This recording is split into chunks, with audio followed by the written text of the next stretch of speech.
दोस्तों, सुना है आजकल रंगों पर भी किसी का अधिकार हो गया है। लेकिन एक सलाह कि जिनके खुद के घर शीशे के होते हैं वो दूसरों के घरों पर पत्थर नहीं फेंका करते। क्यों पता है? क्योंकि हमने तो सीखा है, आंधियां हसरत से अपना सिर पटकती रह गई और बच गए वो पेड़ जिनमें हुनर झुकने का था। कई लोग ऐसी बातें करते हैं जो आपको अच्छी नहीं लगे, लेकिन उन सभी लोगों का स्वागत है हमारे यहाँ। क्योंकि विरोध ज़रूरी है मेरे भाई। जब तक कॉन्ट्रास्ट नहीं रहेगा तब तक मज़ा नहीं आएगा। अगर काले ब्लैक बोर्ड काला होता है और उस काले ब्लैक बोर्ड पर अगर आप वाइट मार्कर से लिखते हैं तभी वो प्रदर्शित होता है, तभी वो दिखता है। अगर आप काले ब्लैक बोर्ड पर काले मार्कर और काले चौक से लिखिए, नहीं दिखेगा। वाइट बोर्ड पर अगर आप वाइट मार्कर से लिखेंगे, नहीं दिखेगा। अपोजिट ज़रूरी है, विरोध ज़रूरी है। वाइट बोर्ड पे ब्लैक मार्कर की आवश्यकता है। इसलिए जिस दिन आपका विरोध होने लगे, जिस दिन आपके बारे में लोग बातें करने लगे, जिस दिन लोग आपको नीचा दिखाने का प्रयास करने लगे, उस दिन ये समझ जाओ कि कुछ अच्छा कर रहे हो, खुद के लिए ना सही, लोगों के लिए। जिस दिन लोगों की आंखों में आप खटकने लगें, जिस दिन लोगों को आपकी बुराइयों से ज़्यादा आपकी अच्छाइयों से डर लगने लगे, उस दिन वो लोग आप पे हमला करते हैं। उम्मीद होगा यह मैसेज उन तक भी पहुंच गया होगा जिन तक मैं पहुंचाना चाहता था। बात करेंगे, वीडियो पे आते हैं। बिहार एसटीटी को लेकर के एकेडमिक मार्क्स क्या ज़रूरी है। सुबह मैंने वीडियो क्रिएट किया था नोटिफिकेशन को लेकर के। मैंने जो भी बातें उसमें दी हुई थी, चयन प्रक्रिया, उस चयन प्रक्रिया को मैंने बताने का प्रयास किया था। और बिहार शिक्षक नियमावली की मैंने उसमें जिक्र की थी, जो कि अगस्त 2020 में शिक्षा विभाग के द्वारा निर्गत किया गया था। बिहार शिक्षक नियमावली में क्या चयन प्रक्रिया है, मेधा सूची किस प्रकार बनेगी, उसके बारे में हम लोग इसमें चर्चा करेंगे। और क्या इसी प्रकार से बिहार एसटीटी 2019 की आगे की प्रक्रिया को फॉलो किया जाएगा। आप लोगों का जो मैसेज आ रहा है कि एकेडमिक मार्क्स में मेरिट बनेगा, क्या यह बात सही है? मुझे नहीं पता कि ये बातें कहाँ से निकलती हैं या यह बातें कैसे लोगों तक पहुँचती हैं। लेकिन इतना तो ज़रूर है कि जो भी इंसान ये बात सोचता है, थिक सेंस जो थिंकिंग जो है उनका काफ़ी ब्रॉड है। सैल्यूट करते हैं वैसे थिंकिंग पे कि आप निगेटिविटी को ज़्यादा जोर देते हैं पकड़ने में, पॉजिटिव चीज़ों को छोड़ देते हैं। और उम्मीद करेंगे कि आप इसी प्रकार से बने रहें, आप लाइफ में आगे बढ़ें। हमारी शुभकामनाएं आपके साथ हैं। तो चलते हैं बिहार शिक्षक नियमावली की ओर। दोस्तों, बिहार शिक्षक नियमावली जब 2020 में बनी थी, चूँकि मैं इसलिए नोटिफिकेशन का जिक्र नहीं कर रहा हूँ क्योंकि नोटिफिकेशन को मैंने सुबह दिखाया है। नहीं देखा है आपने तो जाके उस वीडियो को देखेंगे। यहाँ पर जब ये बिहार शिक्षक नियमावली देख रहे होंगे आप, डेट 20/8/2020 का, इसमें जो बातें की गई थी, हालांकि ये काफ़ी लंबा पेज का है, जो 18-20 पेज का ये नियमावली है, लेकिन इसमें डायरेक्ट हम टू द पॉइंट पे आते हैं। क्योंकि मेरा आदत है नहीं कि चीज़ों को हम घुमाएं, चीज़ों को लटकाएं, है ना, ABCD करें, वो मेरा आदत नहीं है। ठीक है, तो डायरेक्ट हम पॉइंट पे आते हैं और डायरेक्ट हम जो चयन प्रक्रिया है किस प्रकार से होगा उस पर अगर हम लेकर के चले, उस बिंदु पर लेकर के चले आपको, क्योंकि ये पूरा पढ़ना कोई ज़्यादा सही नहीं है, उचित नहीं होगा। तो नियुक्ति की प्रक्रिया इसमें क्या दी गई थी उस चीज़ को आप देखें। सबसे पहला पॉइंट आप देखेंगे कि राज्य सरकार द्वारा जिला शिक्षा पदाधिकारी के माध्यम से जिला परिषद माध्यमिक शिक्षक, उच्च माध्यमिक शिक्षक, पुस्तकालय अध्यक्षों के पद पर सीधे नियुक्ति हेतु पदों की संख्या संसूचित की जाएगी। क्लियर है यहाँ तक? इसमें मुख्य जो बातें हैं ना, मुख्य बातें आप यहाँ पर देखिएगा। तो चौथे नंबर पॉइंट और तीसरे नंबर पॉइंट को देखिए। तीसरा नंबर पॉइंट ये बताता है आपको कि निर्धारित जो न्यूनतम अर्हताधारित अभ्यर्थी हैं उनके द्वारा समय समय पर उपलब्ध कराए गए जो विहित प्रपत्र के आवेदन संबंधित जिला परिषद के सदस्य सचिव के कार्यालय में हाथों हाथ या स्पीड पोस्ट के डाक के माध्यम से दिया जाएगा।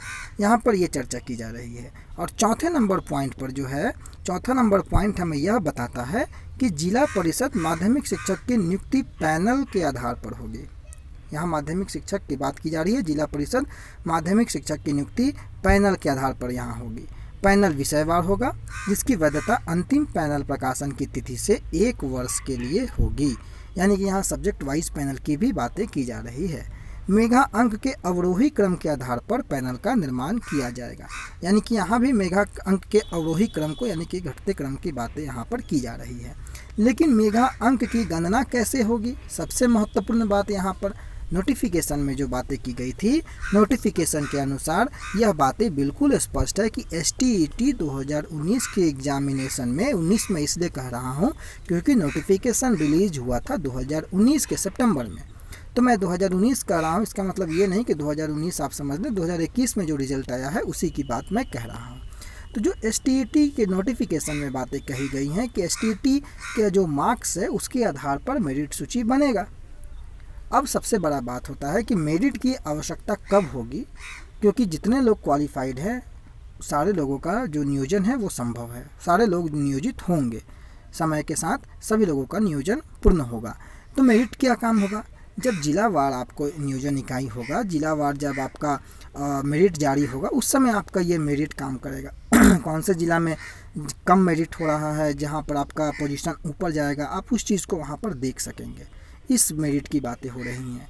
अब यहाँ पर अगर हम नियोजन नियमावली की हम बातें करें तो नियमावली हमें यह बताता है कि मेगा अंक जो है वो ग्रेजुएशन लेवल पर स्नातक स्तर पर पठित सभी विषयों का प्राप्तांक का प्रतिशत, जो भी आपने विषय ग्रेजुएशन में पढ़ा है उसमें क्या परसेंटेज आपका है, उसको जोड़ा जाएगा किसके साथ, बीएड स्तर पर पठित सभी विषयों का प्राप्तांक का प्रतिशत, और उसको डिवाइड कर दिया जाएगा किससे, तो 2 से। ये यहाँ पर मेगा जो सूची बनाई जा रही है, मेगा अंक की गणना वो यहाँ पर बताई जा रही है। फिर से ध्यान देंगे, स्नातक स्तर पर पठित सभी विषयों का प्राप्तांक का प्रतिशत और बीएड स्तर पर पठित सभी विषयों के प्राप्तांक का प्रतिशत, दोनों डिवाइडेड बाई 2 करने पे जो आएगा वो हमारा मेगा सूची उसके आधार पर निर्माण किया जाएगा। लेकिन जिन विषयों में नियुक्ति हेतु बीएड आवश्यक नहीं है, जस्ट लाइक कंप्यूटर साइंस, उनके संदर्भ में स्नातक स्तर पर पठित सभी विषयों का प्राप्तांक का प्रतिशत ही मेगा अंक होगा। साथ ही बीएड, BSc योग्यता धारितों के लिए सभी विषयों पर उस लेवल के लिए सभी स्तर पर जो सभी विषय हैं उनके प्राप्तांक का प्रतिशत ही उनके मेगा अंक का निर्धारण होगा। क्या मुख्य बातें इसमें देखने को मिली, इसमें मुख्य बातें यह देखने को मिली, बाकी नीचे तो मेगा अंक समान होने पर जिस प्रकार की बातें पिछले नोटिफिकेशन में थी वही बातें यहाँ पर भी हैं। लेकिन यहाँ पर दोस्तों जो नियमावली में और नोटिफिकेशन में जो अंतर है ये मेगा सूची मेरिट सूची बनाने का है। लेकिन मेरिट सूची ये बनाने की दरकार मुझे इसलिए नहीं लगती है, एकेडमिक मार्क्स की आवश्यकता मुझे इसलिए नहीं लगती है। आप लोगों का प्रश्न है ना कि एकेडमिक मार्क्स के आधार पर बनेगा, बोनस मार्क्स मिलेगा। देखिए इसकी संभावना है, देखिए छठा फेज़ का जो नियोजन था या 2011-12 वाला STT था उसकी सारी परिकल्पनाएं अलग थीं, अभी की परिकल्पनाएं अलग हैं, अभी का स्थिति अलग है। जब भी नोटिफिकेशन रिलीज हुआ था तब आनंद किशोर साहब का जो प्रेस कॉन्फ्रेंस था, आप उस प्रेस कॉन्फ्रेंस को सुनिए, मैं आपको अगले वीडियो में उस प्रेस कॉन्फ्रेंस का जो है हिस्सा लगाऊंगा। उन्होंने यह बातें स्पष्ट रूप से की थी कि STT मार्क्स के आधार पर जी मेरिट सूची का निर्माण होगा। अब चूँकि सीटों के अपेक्षा रिजल्ट जारी किया गया है, सीटों के अनुसार ही रिजल्ट जारी किया गया है, तो मेरिट सूची की तो बात ही नहीं आती है। बात समझ रहे हैं ना आप, मेरिट यानी कि मेरिट का मतलब क्या, जितने लोगों को बाहर होना था उतने लोग बाहर हो चुके हैं। बात को समझिए चीज़ों को कि जितने लोगों को बाहर होना था अब बाहर हो चुके हैं। जो 16,068 मान लीजिए कि अगर 12 सब्जेक्ट मिला करके 16,068 लोगों का अगर सफलता प्राप्त ये लोग किए हैं तो इन सबों का जो है वो सीट तो ऑलरेडी वैकेंट रह गया है ना, तो ये हटने का सवाल कहाँ से होता है। इनकी नियोजन पक्की होगी, शिक्षा मंत्री का बयान है। मेरिट सूची का क्या करेंगे ये, हाँ ये ज़रूर है जिलावार जब मेरिट सूची बनेगा, बातों को पूरा सुनिएगा, जिलावार जो मेरिट सूची बनेगा उसमें जिनका अंक ज़्यादा होगा मनपसंद जिला उनको मिलेगा, जिनका अंक कम होगा उस हिसाब से वो जिस जिले की मेरिट सूची और जिस जिले की सीटें के अकॉर्डिंग जब मेरिट बनेगा तो वो अपने अंक के आधार पर वहाँ फिलअप करेंगे और वहाँ आवेदन देंगे और वहाँ जाने के बाद अपनी नियोजन इकाई की प्रक्रिया को पूरा करेंगे। लेकिन ये नियमावली में जो बातें कही गई है, अगर मैं अपना पर्सनल एक्सपीरियंस बताऊं, पर्सनल अनुमान बताऊं, तो मेरे हिसाब से ये चीज़ जो है STT 2019 में लागू नहीं होगी, जहां तक मेरा अनुमान है। लेकिन एक्चुअल में क्या होगा ये अभी के डेट में कोई नहीं बता सकता है। लेकिन जो प्रोबेबिलिटी है 99% प्रोबेबिलिटी है कि STT के मार्क्स के आधार पर होगा। और ये जो दिग्भ्रमित करने वाला ये जो मुद्दा है ना, ये मुद्दा शायद टिक नहीं पाएगा, ऐसे मुझे पूरी संभावनाएं लगती है। आने वाले कुछ दिनों में मैं इस चीज़ को पूरा श्योर कर दूंगा आपको कि क्या होने वाला है आगे। लेकिन अगर हम अधिकारियों की बातों को ले, चेयरपर्सन की प्रेस कॉन्फ्रेंस को सुने, नोटिफिकेशन को सुने, नोटिफिकेशन बहुत इंपॉर्टेंट होता है किसी भी एग्जामिनेशन को कंडक्ट करवाने में। और नोटिफिकेशन में अगर हम चयन प्रक्रिया की बात करें तो वहाँ पर एसटीईटी की मार्क्स को बुनियाद बनाया गया है। कई बार बयान में जो है वो एसटीईटी की मार्क्स को आधार माना गया है। तो मेरा अगर आप माने, मेरे हिसाब से अगर आप समझें तो इसका ज़्यादा इसको लेकर के आपको चिंता नहीं करना है। आपको एसटीईटी मार्क्स के आधार पर नियोजन की प्रक्रिया को पूरा किया जाएगा। यह मैंने क्यों दिखाया, क्योंकि आप लोगों के मन में कुछ माहौल था टेंशन का या कुछ कन्फ्यूजन का माहौल था। तो मेरे हिसाब से भैया देखिए, ये हम अपने हिसाब से बोल रहे हैं। अब कई लोगों का तो यह कहना है कि भाई कई लोग तो क्वालिटी पे डिपेंड करते हैं। मेरे पास वैसा कोई क्वालिटी नहीं है कि हम आपको दे पाएँ। मेरे पास जो जानकारी है या जो हम समझ पाते हैं एज ए स्टूडेंट बोलिए, एज कुछ भी बोलिए आप, हम आपको बताने का प्रयास करते हैं। अच्छा लगे आप लाइक कीजिए, बुरा लगे आप डिसलाइक कीजिए, ये आपके ऊपर है। मेरा काम है आपको बताने का, मैंने आपको बताया। मुझे ऐसा नहीं है कि आपको नहीं बता करके या आपको गलत बता करके मुझे कुछ एक्स्ट्रा मिल जाएगा, ऐसा कुछ नहीं है। और यह भी मैं बता देता हूँ कि आपके साथ साथ मुझे भी उन सारी प्रक्रियाओं से गुजरना है। जो लोग बैठ करके जो सजेशन देते हैं ना, शायद उन्हें नहीं गुजरना होगा, लेकिन मुझे भी गुजरना है। और मैं ऑलरेडी पहले भी गुजर चुका हूँ मैं, इसलिए मैं इन सभी बातों को दावे के साथ बोलता हूँ।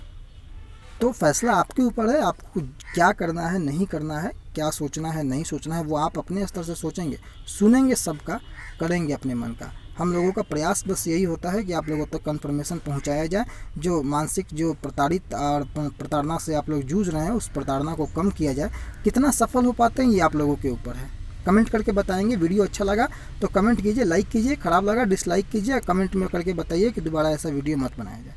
कोई दिक्कत नहीं है मुझे, लेकिन इतना ज़रूर सजेस्ट करेंगे वैसे लोगों को अपने आप से मतलब रखें, दूसरे क्या करते हैं उनसे मतलब ना रखें। क्योंकि सफल वही इंसान होता है जो खुद के बारे में सोचता है। दूसरों के बारे में तो सोचने के लिए दुनिया भरी पड़ी है मेरे भाई। फिलहाल के लिए इतना ही, मिलते हैं फिर अगले वीडियो में किसी अन्य मुद्दे के साथ। तब तक के लिए धन्यवाद।